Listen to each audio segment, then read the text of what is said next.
तो हम वातोदर से स्टार्ट कर रहे हैं। वातोदर में सबसे पहले लिखा गया है कि वही वातज वाले सारे निदानों का सेवन करने से जो दोष होते हैं त्वचा और मांस के आश्रित संशय करके उदर की वृद्धि कर देते हैं। तो लक्षण आते हैं कुक्षी, पाणी, पाद, वृषण में शोथ हो जाता है, अनियतोच्च वृद्धि ह्रास हो जाता है, अनियत रूप से वृद्धि और ह्रास होता है शरीर का, और जो अधोगुरुत्वम हो जाता है, वात वर्च मूत्र का संग हो जाता है, श्राव और अरुणतम हो जाता है शरीर। क्या क्या श्राव और अरुणतम क्या क्या हो जाता है? नख, नयन, वदन, त्वक, मूत्र, वर्च।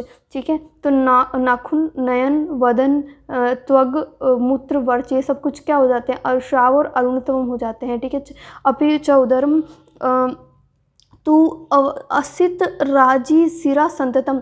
ठीक है, तो ऐसे करके असित मतलब ऐसे जो सफ़ेद नहीं है वैसे प्रकार की सिराएं जो है राजी है, रेखाएं हैं जो उधर पे प्रतीत होंगी। आहत हो, आद्यमात, धृति, स्पर्श, इस प्रकार से ऐसे लगेगा कि पानी का भरा हुआ वो धृति के जैसा इस प्रकार से शब्द होगा, वो परकशन जो आप करते हैं।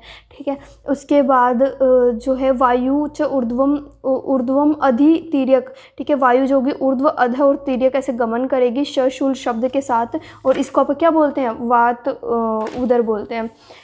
ठीक है, उसके बाद अपना आता है पित्तोदर। पित्त वाले सारे निदानों का सेवन करने से निहंत्य आमाशय वहनी। ठीक है, तो इससे सब कुछ से क्या होगा कि जो वो आमाशय में रहने वाला संचित हुआ पित्त कफ, वायु कफ से मिलकर उन मार्गों में जाकर उन मार्ग में स्थित होकर आमाशय में रहने वाली अग्नि को नष्ट कर, निहंत्य आमाशय वहनी मतलब अग्नि को नष्ट कर देता है।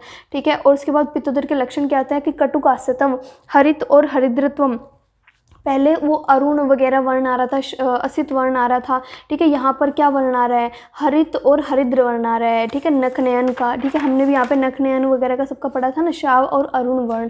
ठीक है, और यहाँ पर हम पढ़ रहे हैं कटुकास्यता, हरित, हरिद्र वर्ण कहाँ का? नयन, नखनयन, वदन, त्वक, मूत्र, वर्चसाम।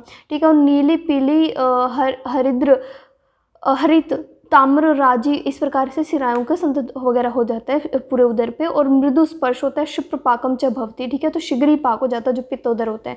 ठीक है, उसके बाद आता है कफोदर। कफोदर में क्या कि बही अंतर्ग, ये इंपॉर्टेंट वर्ड है कि बाहर आंत्र में स्थित होकर उदर को उत्पन्न करते हैं। तो कफ से पीड़ित हुई बाहर आंत्र में बहिरांत्र जो है उसमें स्थित होकर उदर रोग को उत्पन्न करते हैं।